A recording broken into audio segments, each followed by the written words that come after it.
والله ما طلعت شمس ولا غربت إلا وأنت في قلبي. الحمد لله وكفى وسلام على عباده الذين اصطفى. أما بعد، أعوذ بالله من الشيطان الرجيم. بسم الله الرحمن الرحيم. من عمل صالحا من ذكر أو أنثى وهو مؤمن فلنحيينه حياة طيبة. سبحان ربك رب العزة عما يصفون وسلام على المرسلين والحمد لله رب العالمين. اللهم صل على سيدنا محمد وعلى آل سيدنا محمد وبارك وسلم.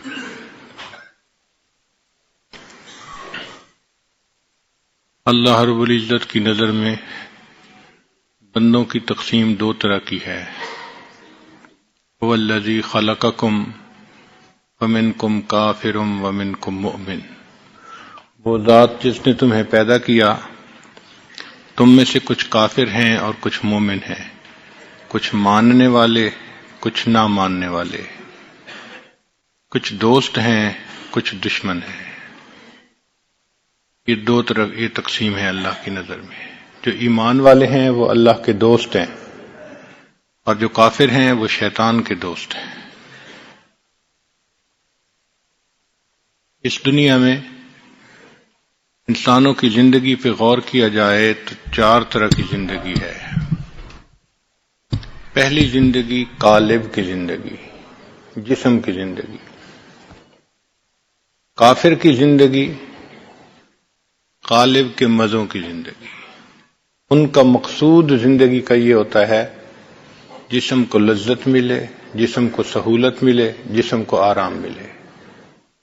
چنانچہ وہ کماتے ہیں تو اسی لیے جو کام کرتے ہیں ان کا مقصود جسم کو لذت پہنچانا ہوتا ہے، آرام پہنچانا ہوتا ہے.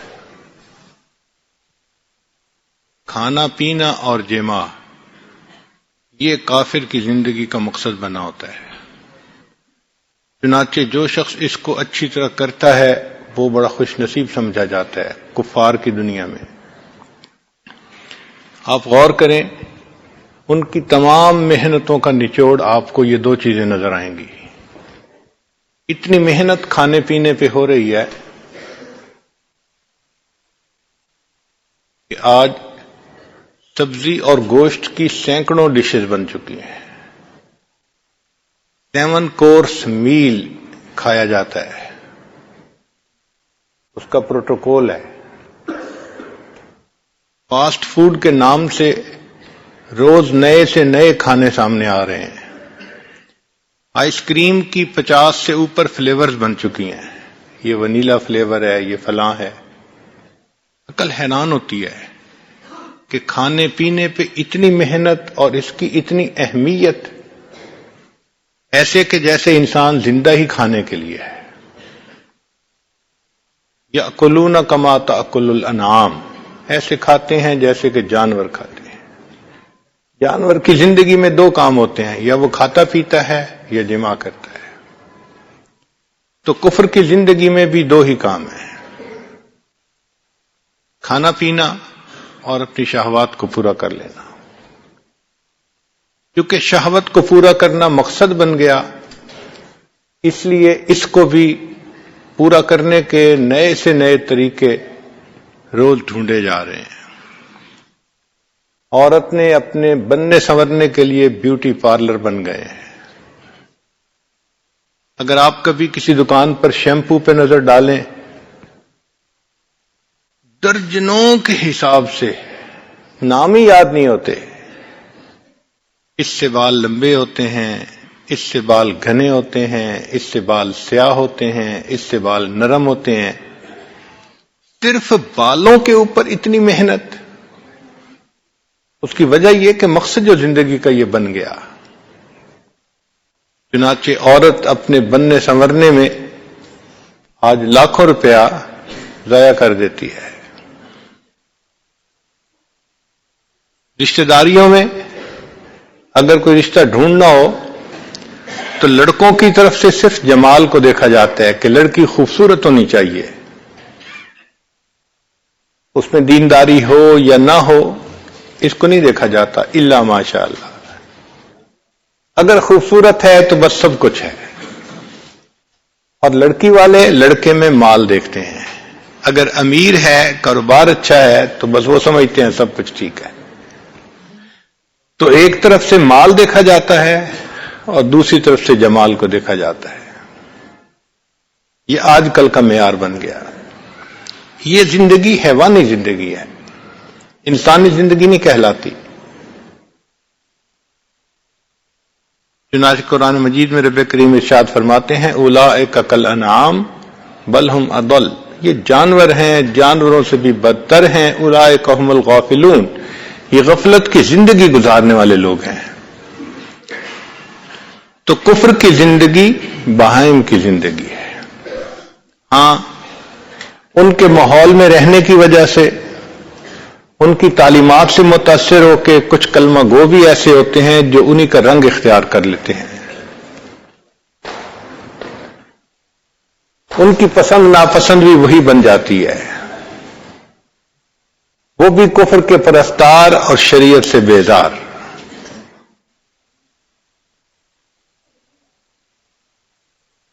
یہ سارے لوگ یہ قالب کی زندگی گزارنے والے ہیں، ان کی تمام محنتوں کا مرکز اور محور انسان کا جسم ہے۔ ایک دوسری طرح کی زندگی ہے، اس کو کہتے ہیں قلب کی زندگی۔ یہ وہ لوگ ہیں جنہوں نے کلمہ پڑھا، اللہ تعالیٰ کی وحدانیت کا اقرار کیا، نبی علیہ الصلوۃ والسلام کی رسالت کا اقرار کیا۔ یہ جو شریعت کے بڑے بڑے احکام ہیں ان کو پورا کرتے ہیں، نماز، روزہ، حج، زکوٰۃ، مگر سمجھتے ہیں کہ شاید دین صرف یہیں تک ہے، اس کے علاوہ ان کی بقیہ زندگی من مرضی کی زندگی ہوتی ہے۔ یہ بھی نفس امارہ کی زندگی گزارنے والے لوگ کہ چند احکام کے علاوہ ان کی اپنی زندگی من مرضی کے مطابق ہوتی ہے۔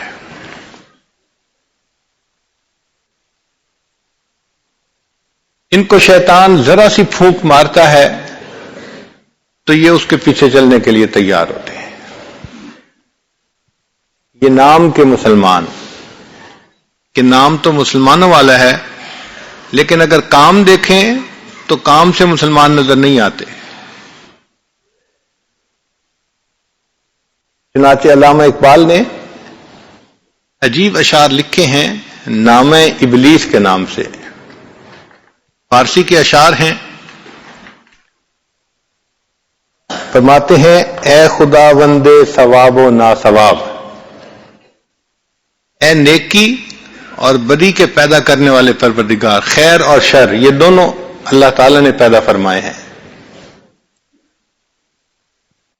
اے خدا وندے ثواب و ناثواب، اے خیر اور شر کے پیدا کرنے والے پروردگار، من شدم از صحبت آدم خراب، میں آدم کی صحبت سے بہت خراب ہو گیا ہوں، یہ اتنا بدکار بن گیا کہ اس نے مجھے بھی خراب کر ڈالا ہے۔ اے خدا وندے ثواب و ناثواب، من شدم از صحبت آدم خراب، صید خود صیاد را گوید بگیر، شکار خود شکاری کو کہتا ہے کہ بھئی مجھے پکڑ لو، الاما از بندہ فرما پذیر، ایسے فرما بردار بندوں سے اللہ کی پناہ۔ یہ کیسے لوگ ہیں کہ جو خود مجھے کہتے ہیں کہ تو ہم سے جو چاہے گناہ کروا۔ فطرت او خام عزم او ضعیف، اس کی فطرت خام ہے اور اس کا عزم ضعیف ہے۔ تاب یک ضربم نیارد این حریف، یہ حریف تو میری ایک ضرب کی تاب بھی نہیں لا سکتا، ایک ضرب لگاتا ہوں اور یہ چت ہو جاتا ہے۔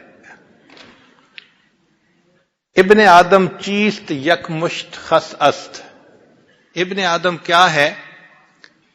ایک مٹھی تنکوں کی مانند ہے. ابن آدم چیست یک مشت خس است، مشت خس را یک شرار از من بس است. اور یہ ایک مٹھی تنکے، ان کے لیے تو میری طرف سے ایک شرر ہی کافی ہے، ایک شعلہ ہی کافی ہے. اندری عالم اگر جز خس نبود، اے اللہ اگر اس جہان میں ان تنکوں کے سوا اور کوئی چیز بھی نہیں ہے، این قدر آتش مرا دادن چے سود، تو آپ نے مجھے اتنی آگ کیوں عطا کی ہے؟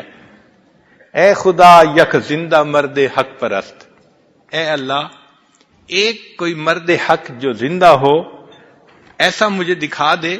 لذت شاید کہ یابم در شکست، کہ جس کی وجہ سے مجھے بھی شکست حاصل ہونے کی لذت نصیب ہو جائے. کوئی تو ایسا مومن ہو جو مجھے بھی ہرا ڈالے. تو انسان نفس امارہ کی وجہ سے ایسی زندگی گزارتا ہے کہ من مرضی کی زندگی. یہ اگرچہ کلمہ پڑھا ہوا بندہ ہے لیکن اس کی زندگی اسلام والی زندگی نہیں ہوتی، من مرضی کی زندگی ہوتی ہے.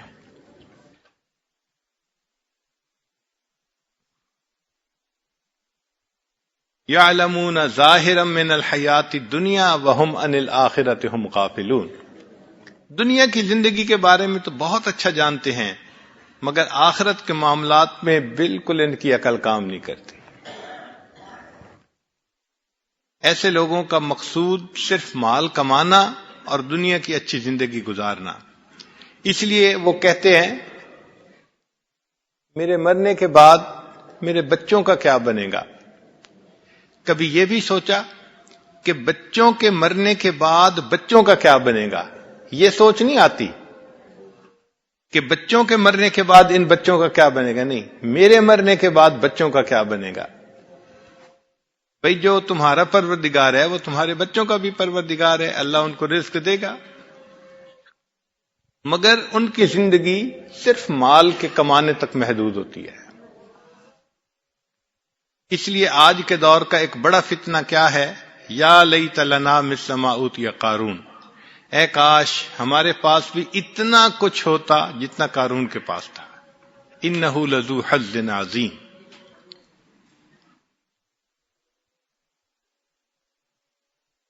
تو کفر غالب کی زندگی گزارنے والے لوگ اور جو کلمہ پڑھنے والے مسلمان ہیں وہ اسلام کی زندگی گزارتے ہیں، مگر اس میں اگر اپنے آپ پر محنت نہ کریں تو بعض ایسے ہوتے ہیں جو غفلت میں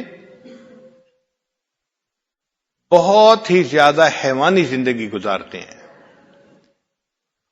مال پیسہ ان کے پاس ہو تو وہ اپنی عیاشیوں میں مشغول ہوتے ہیں. ان کو سکرین کے تماشے دیکھنے کی شوق رہتا ہے اور اپنی خواہشات کو پورا کرنا ان کا بھی مقصد بنا ہوتا ہے. ان کے بارے میں علامہ اقبال کہتے ہیں وضع میں تم ہو نصارات تو تمدن میں ہنود. وضع میں تم ہو نصارا تو تمدن میں ہنود، یہ مسلمان ہیں جنہیں دیکھ کے شرمائیں یہود. کہ نام کے مسلمان ہوتے ہیں مگر ان کی باتیں، ان کا لباس، ان کا اٹھنا بیٹھنا وہ سارا کا سارا کفر کی معنی ہوتا ہے. اور من تشبہ بقوم فہو منہم، نبی الاسلام نے ارشاد فرمایا جس نے جس قوم سے مشابہت اختیار کی وہ انہی میں سے شمار کیا جائے گا.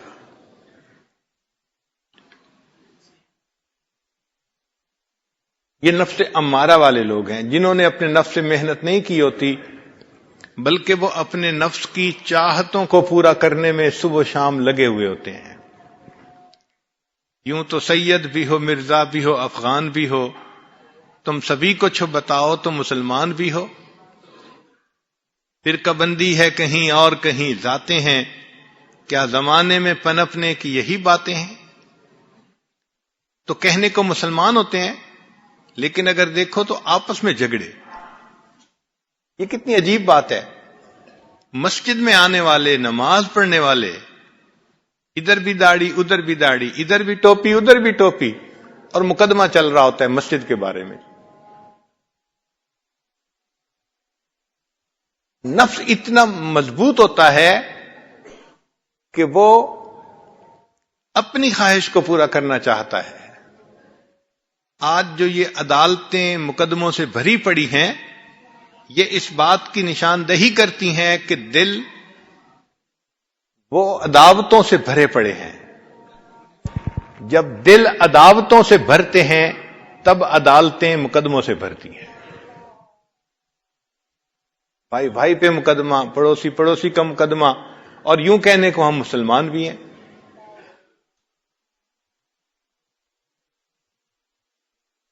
اس کی بنیادی وجہ کیا ہوتی ہے کہ دل میں اللہ تعالی کی محبت کی وہ چنگاری روشن نہیں ہوتی. ابھی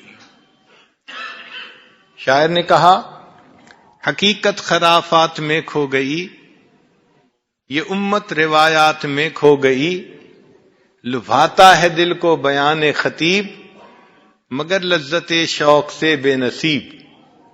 وہ صوفی کے تھا خدمت حق میں مرد، امانت میں یکتا دیانت میں فرد، عجم کے خیالات میں کھو گیا، وہ سالک مقامات میں کھو گیا.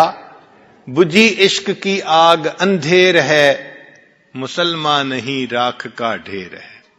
تو آج کا یہ مسلمان راکھ کا ڈھیر ہے، اس کے اندر چنگاری نہیں ہے اللہ رب العزت کی محبت کی. نتیجہ کیا نکلا کہ بس اپنی خواہشات کو پورا کرنا. دنیا میں ہم اس طرح جیتے ہیں کہ شاید ہم نے کبھی مرنا ہی نہیں.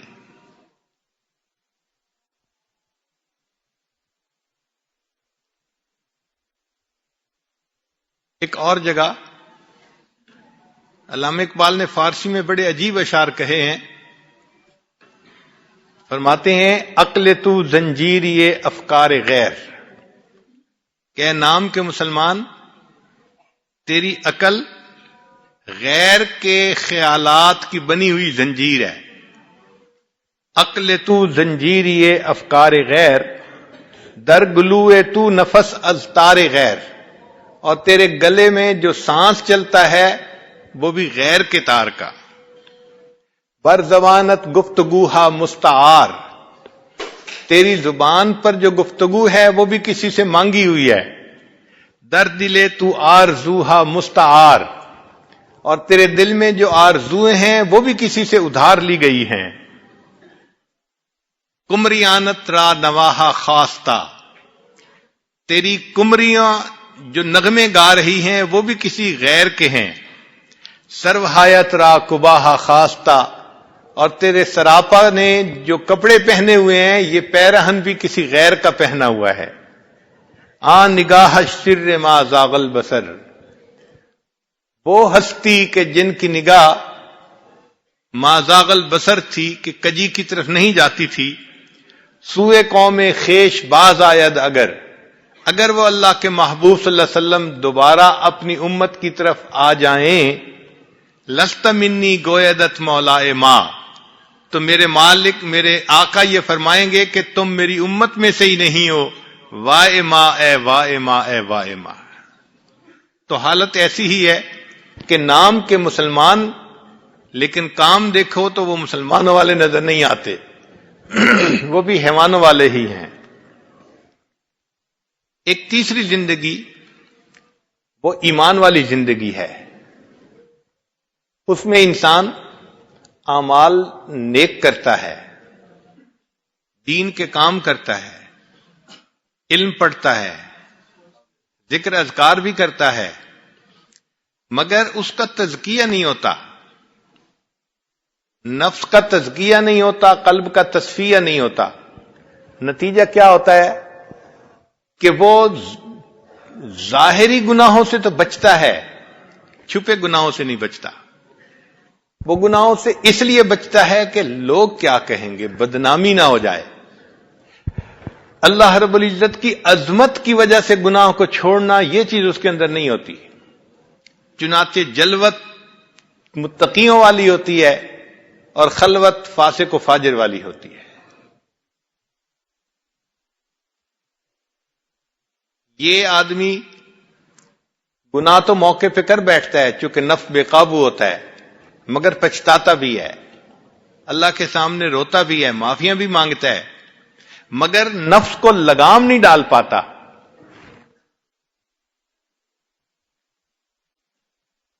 بس اوقات دین کے کام میں بھی لگا ہوا ہوتا ہے، خوب وقت لگاتا ہے، تسبیحات بھی خوب پڑھتا ہے، اجتماعات میں آتا جاتا ہے، دین کی بات کرتا ہے، دین پہ لوگوں کو ترغیب دیتا ہے، مگر اپنا حال یہی ہوتا ہے کہ ذرا گناہ کا موقع آیا اور اس کا وضو ٹوٹا. یہ پیشاب سے پھسلنے والا بندہ. یہ دو رنگی کی زندگی ہوتی ہے. اس لیے ہمارے اکابر نے فرمایا دو رنگی چھوڑ دے یک رنگ ہو جا، سراسر موم ہو جا یا سنگ ہو جا. یہ منافقت کی زندگی ہوتی ہے. اوپر سے میاں تسبیح اور اندر سے میاں کسبی.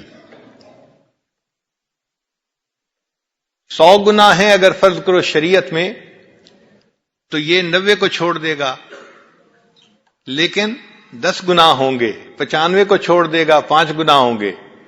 98 گناہوں کو چھوڑ دے گا، 2 گناہ ہوں گے. 1-2 گناہ ایسے ہوتے ہیں جو چلتے ہیں، گو کہ زبان پہ بھی دین کی باتیں اور اٹھنا بیٹھنا بھی دین والوں کے ساتھ، مگر 100% گناہوں سے جان نہیں چھوٹتی. شریعت نے جس کو کہا نا ادخلوا فی السلم کافہ، پورے کے پورے سلامتی میں داخل ہو جاؤ، اسلام میں داخل ہو جاؤ، وہ کیفیت نہیں ہوتی.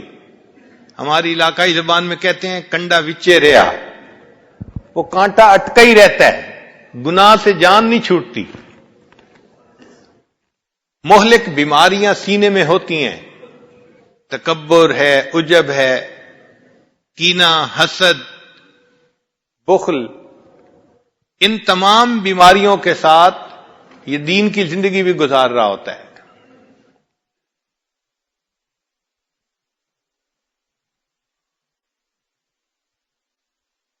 چنانچہ نبی علیہ الصلوۃ والسلام نے ایک حدیث مبارکہ میں ارشاد فرمایا، یہ حدیث مبارکہ بہت دل کے کانوں سے سننے والی بات ہے. امید ہے کہ آپ حضرات تعاون فرمائیں گے اور پوری توجہ سے اس کو سنیں گے. سالم مولا ابی حذیفہ روایت کرتے ہیں کہ قال رسول اللہ صلی اللہ علیہ وسلم یؤتی باقوام من ولد آدم یوم القیامت معہم حسنات کأنہا مثل جبال تہامہ. قیامت کے دن کچھ لوگ پیش کیے جائیں گے جن کی نیکیاں تہامہ کے پہاڑوں کے برابر ہوں گی. جن کی نیکیاں تہامہ کے پہاڑوں کے برابر ہوں گی، یعنی پہاڑوں برابر نیکیاں. اس کا مطلب نیکی کے کام خوب دوڑ دوڑ کے کرتے تھے، بھاگ بھاگ کے کرتے تھے. حتی اذا دنو یعنی اشرفوا علی الجنت نودی فیہم لا نصیب لکم فیہا. جب جنت کے قریب آئیں گے تو ان کو کہہ دیا جائے گا ان کا جنت میں کوئی حصہ نہیں ہے. قل تو صحابی کہتے ہیں کہ میں نے پوچھا یا رسول اللہ، اے اللہ کے رسول صلی اللہ علیہ وسلم، جل ہؤلاء القوم لنا حتی نعرفہم، آپ ذرا اس قوم کی کوئی حلیہ بیان کر دیجئے، تفصیل بیان کر دیجئے تاکہ ہم ان کو پہچان تو لیں. فوالذی بعثک بالحق لقد خشیت ان اکون منہم، وہ ذات جس نے آپ کو حق کے ساتھ بھیجا مجھے ڈر ہے کہ کہیں میں بھی ان میں سے نہ ہوں. فقال، نبی علیہ السلام نے ارشاد فرمایا، اما انہم کانوا یصومون، یہ وہ لوگ ہوں گے جو روزے رکھتے ہوں گے، ویصلون، نمازیں پڑھتے ہوں گے، ویقومون لیلہم، اور راتوں کو تہجد بھی پڑھتے ہوں گے، ولکنہم اذا شرع لہم شیء من الحرام وثبوا علیہ، جب ان کو کوئی گناہ کرنے کا موقع ملتا ہوگا تو وہ گناہ کر لیتے ہوں گے.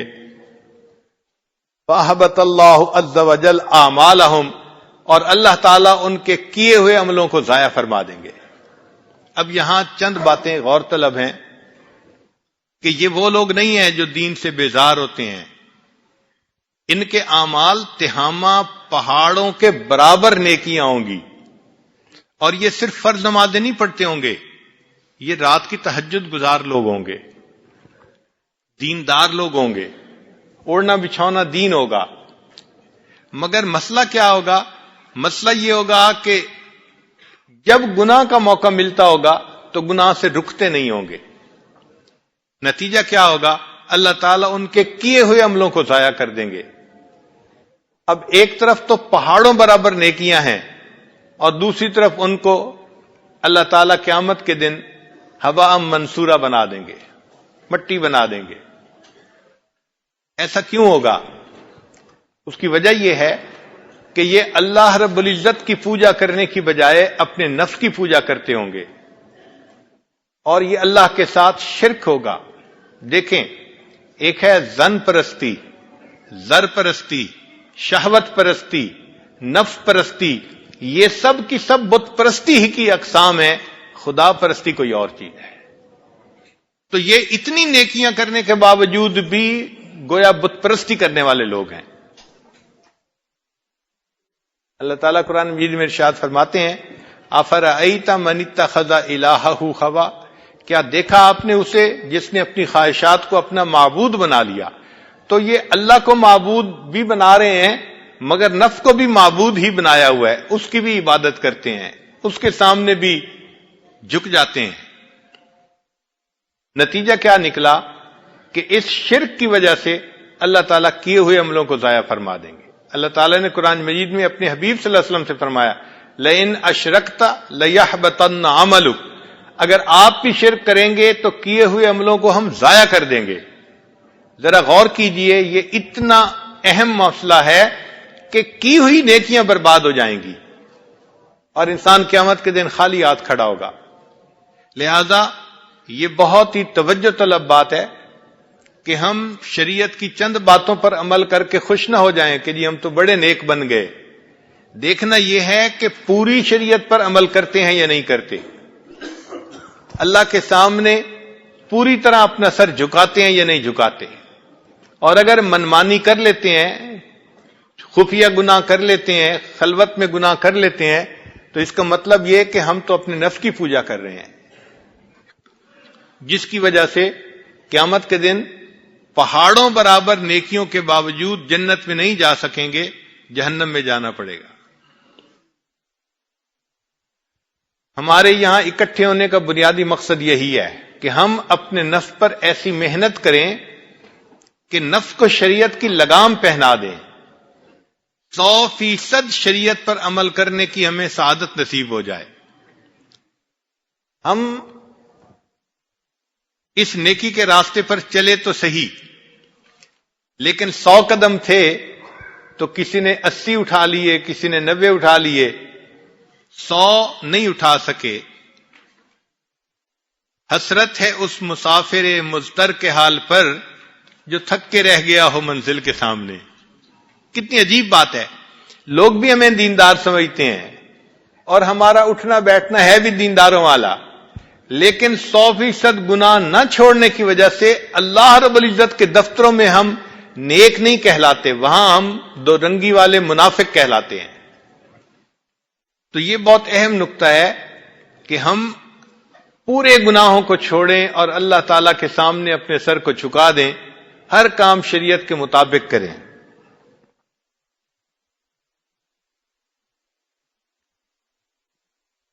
آج کل نوجوان اپنی خواہشات کو پورا کرنے میں جھجک محسوس نہیں کرتے. ہاں اتنا ضرور دیکھتے ہیں کہ کسی کو پتہ نہ چلے. خاوند اتنا خیال کرتا ہے کہ بیوی کو پتہ نہ چلے.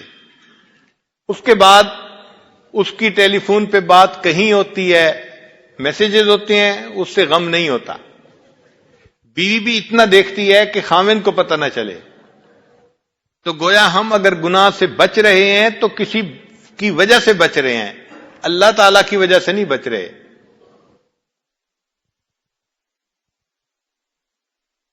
اس لیے میں اپنے دوستوں کو کہتا ہوں کہ جب میسیجز میں کسی کو لکھے نا آئی لو یو تو ہاتھ کانپنے چاہیے. زبان سے کسی کو کہنا آئی لو یو تو زبان کانپنی چاہیے. کیوں؟ یہ اتنا اسٹرانگ سٹیٹمنٹ ہے کہ اگر آپ نے خلاف شرع یہ الفاظ کسی کو کہے، کسی غیر محرم کو کہے، یہ اللہ تعالیٰ کی غیرت کا معاملہ ہے. عین ممکن ہے کہ آپ یہ الفاظ لکھ کر ٹیکسٹ کریں گے کسی کو اور اللہ تعالیٰ کو غیرت آئے اور وہ فرما دیں کہ اچھا میرے چاہنے والوں میں سے اس کا نام خارج کر دو. تو یہ کوئی چھوٹی سی بات نہیں ہے، بہت سوچ سمجھ کے یہ لفظ لکھنے چاہیے. اور آج تو کفر نے ایسا ماحول بنا دیا ہے کہ کسی کا فون آ جائے آخر پہ لازمن یہ الفاظ کہتے ہیں، اور دکھ اس بات پہ ہوتا ہے کہ توقع کرتے ہیں کہ اگلا بھی یہی لفظ کہے گا.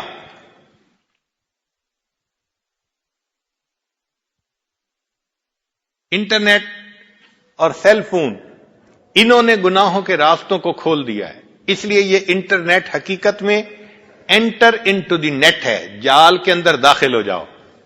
جس کو عادت پڑ گئی اس کی وہ جال میں پھنس گیا. تو ایسی زندگی کہ جس میں انسان لوگوں کے سامنے ہو تو مومن ہو اور تنہائی میں ہو تو پھر فاسق و فاجر ہو، یہ دورنگی کی زندگی بھی اللہ رب العزت کو پسند نہیں ہے.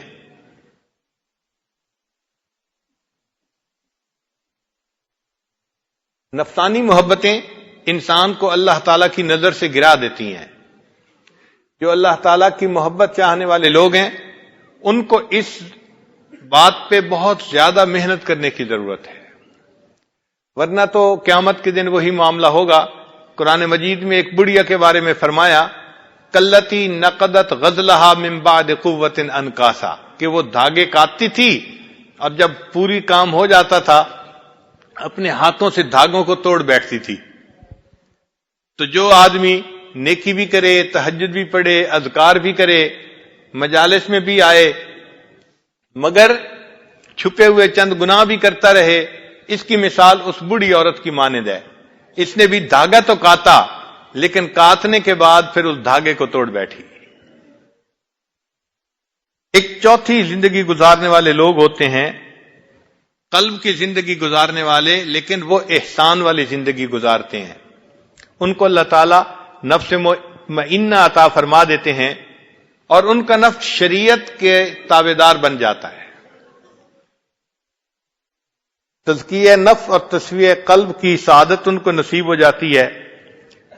وہ محنت کرتے ہیں اپنے نفس پر، حتیٰ کہ ان کی زندگی کا مقصد محبت الہی بن جاتی ہے. اور ان المحب لما یحب مطیع، پھر محب جس سے محبت کرتا ہے اس کا فرما بردار ہوتا ہے. وہ اللہ تعالیٰ کے حکم کی نافرمانی نہیں کرتے. صحابہ رضی اللہ تعالی عنہم کی جو زندگی تھی وہ احسان والی زندگی تھی. وہ اس طرح زندگی گزارتے تھے کہ جیسے ہر وقت اللہ رب العزت کے سامنے ہے اور اللہ تعالیٰ ان کو دیکھتے ہیں. اسی لیے حضرت ابن عمر اللہ عنہ ایک چرواہے سے بات کر رہے ہیں کہ تم بکری ہمیں بیچ دو. اس نے کہا میں مالک کو کیا کہوں گا؟ تو کہا کہ کوئی بہانہ کر دینا کہ بکری کو بھیڑیا کھا گیا. تو وہ چرواہا سن کے کہتا ہے فَأَيْنَ اللَّهُ، اگر یہ میں کہوں گا تو پھر اللہ کہاں ہے؟ مقصد یہ تھا کہ اللہ بھی تو دیکھ رہا ہے نا. اس کا مطلب یہ کہ ان کا ایمان اتنا قوی تھا، ہم جو کر رہے ہیں پروردگار دیکھ رہا ہے. حضرت عمر اللہ عنہ گلی میں سے گزر رہے ہیں، رات کا وقت ہے. ایک بوڑھی عورت ایک جوان لڑکی سے بات کر رہی ہے، کیا بکریوں نے دودھ دے دیا؟ اس نے کہا دے دیا. کتنا دیا؟ اس نے کہا آج کم دیا ہے. وہ کہتی ہے اچھا کچھ پانی ملا دو، چونکہ لینے والا آئے گا تو وہ تو پورا دودھ مانگے گا. اس نے کہا کہ آپ کو پتہ نہیں عمر لانوں نے منع کر دیا ہے کہ دودھ میں پانی کوئی نہ ملائے. تو بوڑھی عورت آگے سے کہتی ہے کون سا عمر دیکھ رہے ہیں؟ تو وہ جوان لڑکی جواب دیتی ہے اگر عمر لانو نہیں دیکھ رہے تو عمر لانو کا خدا تو دیکھ رہا ہے. حضرت عمر لانو اس جواب سے اتنے خوش ہوئے کہ واپس گھر آئے. دن ہوا تو پھر اس بچی کے لیے رشتے کا پیغام بھیجا اور اپنے ایک بیٹے کے ساتھ اس کا نکاح کر دیا. تو یہ ایمان کے انسان گناہ کے وقت بھی یہ سوچے کہ میں نے اپنے رب کی نافرمانی نہیں کرنی. چنانچہ ایک عورت کہیں ویرانے میں تھی تو ایک مرد نے اس کو دیکھ کے کہا کہ بس یہاں تو تنہائی ہے، میں ہوں یا آپ ہیں یا ستارے ہیں؟ اس نے آگے سے جواب دیا فَأَيْنَ مَكُوكِبُهَا، ستاروں کا پیدا کرنے والا کہاں ہے؟ یقین تھا ان کا کہ اللہ تعالی ہمیں دیکھ رہا ہے۔ کتابوں میں واقعہ لکھا ہے کہ اندھیرا تھا تو اس جگہ ایک مرد نے کسی عورت کے جسم پر ہاتھ رکھ دیا، تو جیسے رکھا تو اس عورت نے فوراً کہا ڈر اس پروردگار سے جو اندھیرے میں اسی طرح دیکھتا ہے جس طرح کہ وہ اجالے میں دیکھتا ہے۔ ایمان بنا ہوا تھا، یہ نہیں سوچ ہوتی تھی کہ کوئی دیکھ رہا ہے یا نہیں، یہ سوچی تھی اللہ دیکھ رہا ہے، گناہوں سے بچتے تھے۔ چنانچہ حضرت شیخ الحدیث رحمۃ اللہ نے بھی واقعہ لکھا ہے کہ ایک قصاب تھا، ہمسائے کی باندی سے اس کا تعلق بن گیا اور یہ چاہتا تھا کہ کسی طرح میں اس کے سامنے اپنے مدعا کا اظہار کروں۔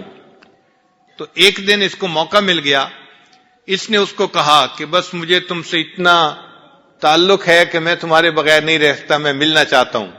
اس نے جواب دیا کہ جتنا تم مجھ سے پیار کرتے ہو اس سے زیادہ میں تمہیں پسند کرتی ہوں، مگر میں اللہ سے ڈرتی ہوں، میں گناہ نہیں کر سکتی۔ اس کا معنی یہ کہ وہ ہر حال میں یہ استحضار رہتا تھا کہ اللہ رب العزت ہمیں دیکھ رہے ہیں، ہم جو کر رہے ہیں اللہ تعالیٰ کے سامنے ہے۔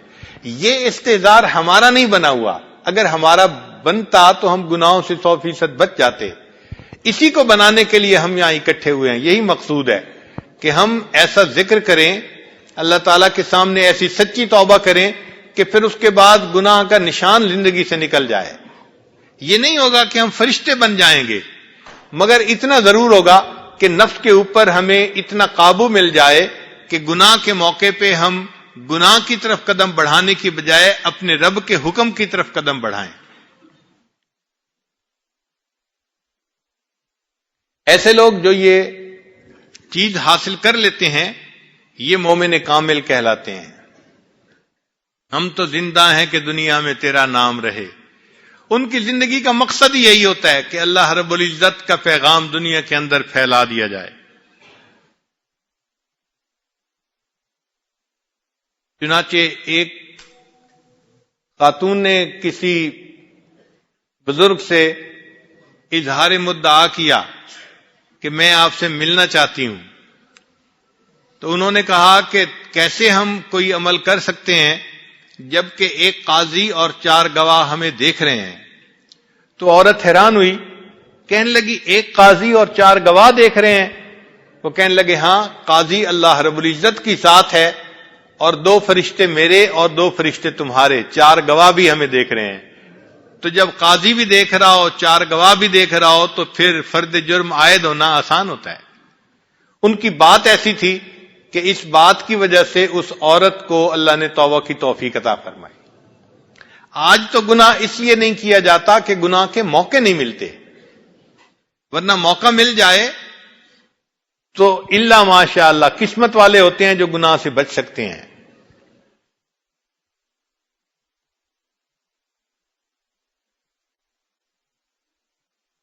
یہاں پر ایک اور بھی بات سمجھنے والی ہے کہ حدیث جبرائیل میں احسان کے بارے میں فرمایا گیا ان تعبد اللہ کأنک ترا، کہ تم اللہ کی عبادت ایسے کرو جیسے اللہ کو دیکھتے ہو۔ فإن لم تکن تراہ فإنہ یراک، اور اگر تم ایسے نہیں کر سکتے تو ایسے عبادت کرو جیسے اللہ تمہیں دیکھ رہا ہے۔ تو یہ جو پہلا مرتبہ ہے نا ان تعبد اللہ کأنک ترا، یہ تو نبوت کا اور صدیقیت کا منصب ہے، ہر بندہ ایسا نہیں کر سکتا۔ نبی علیہ الصلوۃ والسلام کی عبادت تو واقعی ایسی تھی کہ وہ تو معراج پہ اللہ تعالیٰ کا دیدار کر کے آئے تھے، تو ان کی عبادت ایسی تھی کہ جیسے اللہ کو دیکھ رہے ہوں۔ یا سیدنا صدیق اکبر لانو جنہوں نے نبی علیہ الصلوۃ والسلام سے ایسی نسبت جوڑ لی تھی معیت کاملہ کی کہ ان کو اللہ نے وہ کیفیتیں دے دی تھیں۔ حدیث پاک میں ہے ما صب اللہ فی صدری الا وقد صببتہ فی صدر ابی بکر، اللہ نے میرے سینے میں جو ڈالا ہے میں نے اسے ابو بکر کے سینے میں ڈال دیا ہے۔ تو یہ کیفیت تو ہے اس مقام کی، اور باقی ہم اور آپ جو ہیں ہمارے لیے تو یہی کیفیت ہے کہ فَإِن لَّمْ تَكُن تَرَاهُ فَإِنَّهُ يَرَاكَ، ہم یہ مشق کریں کہ اللہ ہمیں دیکھ رہا ہے۔ اس لیے اکثر خانقاہوں میں آپ جائیں گے تو تعلیم دی جائے گی، بھئی اس کا خیال کرو کہ اللہ مجھے دیکھتا ہے۔ اسباق بھی کروائے جاتے ہیں، اللہ حاضری، اللہ ناظری، اللہ معی۔ تو اللہ تعالی ہمیں دیکھ رہا ہے، یہ کامل یقین دلوں میں بیٹھ جائے۔ ذکر کا بھی بنیادی مقصد یہی ہوتا ہے کہ ایسا یقین بیٹھ جائے کہ اللہ تعالی ہمیں دیکھتا ہے، پھر ہم گناہ نہ کریں۔ جس بندے کو عبادت کی یہ کیفیت نصیب ہو جائے کہ اللہ دیکھتا ہے اور وہ اللہ تعالی کی وجہ سے گناہوں کو چھوڑ دے، ایسا بندہ سچی توبہ کرنے والا ہوتا ہے اور یہ اللہ کا محبوب ہوتا ہے۔ فرمایا ان اللہ یحب التوابین، اللہ تعالیٰ توبہ کرنے والوں سے محبت فرماتے ہیں۔ یہ بندہ اللہ کا محبوب بن جاتا ہے جو سب گناہوں کو چھوڑ دیتا ہے، اور یہی اصل ذاکر ہوتا ہے۔ چنانچہ حضرت عمر رضی اللہ عنہ سے پوچھا گیا کہ ذاکر کون ہوتا ہے، تو آپ نے فرمایا کہ جو بندہ گناہ کے موقع پہ اللہ کو یاد رکھے اور گناہ سے بچ جائے، اصل ذاکر وہ ہوتا ہے۔ ذاکر وہ نہیں ہوتا کہ ویسے تو تسبیح پڑھتا رہے اور موقع پہ جھوٹ بھی بول دے، موقع پہ غیبت بھی کر لے، موقع پہ آنکھ بھی غلط دیکھ لے۔ یہ کہاں سے ذاکر آ گیا؟ یہ تو غافل آدمی ہے۔ ذاکر وہ ہے جس کو احکام خدا یاد رہیں کہ میں نے کوئی کام اللہ تعالیٰ کے حکم کے خلاف نہیں کرتا۔ اب زندگی تو اس بندے کی بھی دیکھنے میں ویسی ہی ہے، اور زندگی جو دوسرے دین کے کام میں لگے ہوئے تھے اور تہامہ پہاڑ کے برابر نیکیاں لے کے آئیں گے، وہ ان کی دیکھنے میں زندگی ایک ہی جیسی ہوتی ہے، مگر اندر فرق ہوتا ہے۔ ایک چھپے گناہوں سے بچتا ہے، دوسرا گناہوں سے نہیں بچتا، اس لیے بہت فرق ہو جاتا ہے۔ اسی کو علامہ اقبال نے کہا الفاظ و معانی میں تفاوت نہیں لیکن الفاظ و معانی میں تفاوت نہیں لیکن ملا کی اذاں اور ہے، الفاظ و معانی میں تفاوت نہیں لیکن ملا کی اذاں اور مجاہد کی اذاں اور، پرواز ہے دونوں کی اسی ایک فضا میں، کرگس کا جہاں اور ہے شاہی کا جہاں اور۔ تو وہ لوگ جو چھپے گناہ کرتے ہیں وہ کرگس کی پرواز کرنے والے، اور جو 100% گناہوں سے بچ جاتے ہیں یہ شاہی کی پرواز کرنے والے لوگ ہیں۔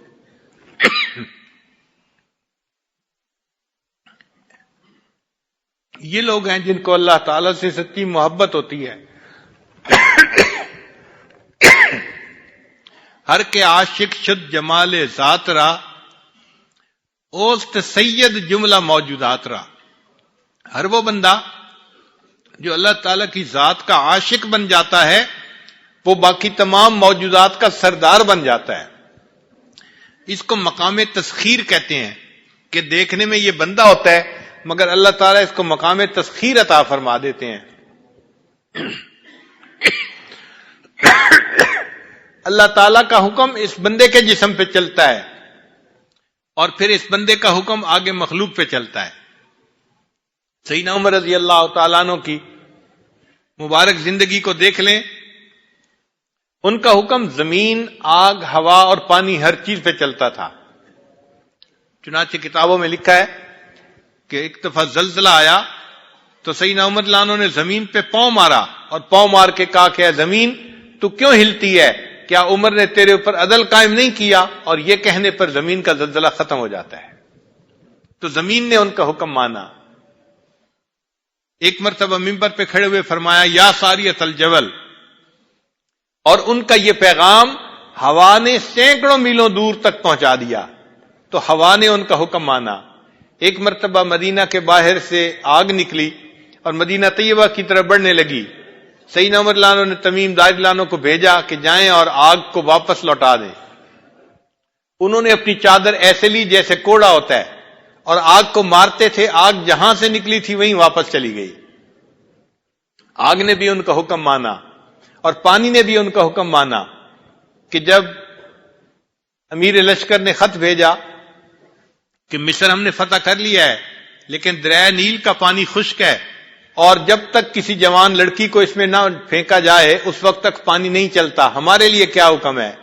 تو سیدنا عمر لانو نے ایک کاغذ کے پرزے پر لکھ کر دیا، اے دریائے نیل، اگر تو اپنی مرضی سے چلتا ہے تو نہ چل، اور اگر اللہ تعالیٰ کی مرضی سے چلتا ہے تو امیر المومنین تجھے حکم دیتے ہیں کہ تو چل۔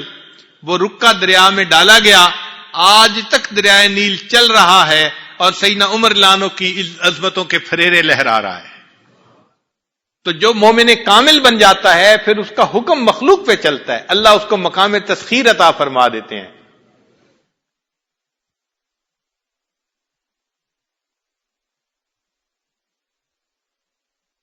ایسے لوگ اللہ تعالیٰ کے محبوب لوگ ہوتے ہیں، اللہ تعالیٰ ان کو نمونے کے طور پہ پوری دنیا میں پھیلاتے ہیں۔ ہمارے حضرت مرشد عالم رحمۃ اللہ فرمایا کرتے تھے کہ اللہ تعالیٰ اپنے بعض بندوں کو اس لیے پھراتا ہے کہ لوگ دیکھ سکیں کہ بھئی اصل کیسے بننا تھا۔ کوئی بندہ جیسے کوئی ماڈل بناتا ہے نا تو وہ سب کو دکھاتا ہے، اللہ تعالیٰ بھی ایسے بندے کو دکھاتے ہیں کہ تم دیکھو کہ تمہیں ایسا بننا ہے۔ فرشتوں کو دکھانا تھا بشر ایسے بھی ہوتے ہیں۔ اللہ تعالیٰ ان بندوں کو عظمتیں دیتا ہے، مقام تسخیر عطا فرماتا ہے۔ ان کی نمازیں بھی اللہ کی حضوری والی نمازیں اور مقام احسان والی نمازیں ہوتی ہیں۔ سنی نہ مصر و فلسطین میں وہ اذاں میں نے دیا تھا جس نے پہاڑوں کو راشا سیماب، وہ سجدہ روح زمین جس سے کانپ جاتی تھی اسی کو آج ترستے ہیں ممبر و محراب۔ آج اسی چیز کی کمی ہے کہ ہم 100% گناہوں سے نہیں بچ پا رہے۔ ہم بہت سارے گناہوں سے بچتے ہیں مگر سب گناہوں سے نہیں بچتے۔ تو یہاں آنے کا مقصد یہ ہے کہ سب گناہوں سے بچنے کی نیت کریں اور آئندہ زندگی ایسی گزارنے کی کوشش کریں۔ جب ایسی زندگی گزاریں گے تو رب کریم کی ہم پر رحمت ہوگی۔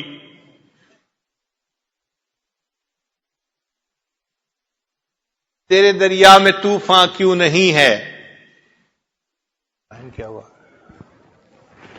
تیرے دریا میں طوفان کیوں نہیں ہے، خود ہی تیری مسلمہ کیوں نہیں ہے، ابس ہے شکوہ تقدیر یزداں، تو خود تقدیر یزداں کیوں نہیں ہے۔ اگر انسان مومن کامل بن جائے اور مقام تسخیر مل جائے تو پھر اس کی زبان سے نکلتا ہے اور اللہ تعالیٰ اس کی بات کو پورا فرما دیتے ہیں۔ حدیث پاک سے اس کا ثبوت ملتا ہے، فرمایا میرا بندہ جو مانگتا ہے میں عطا کر دیتا ہوں۔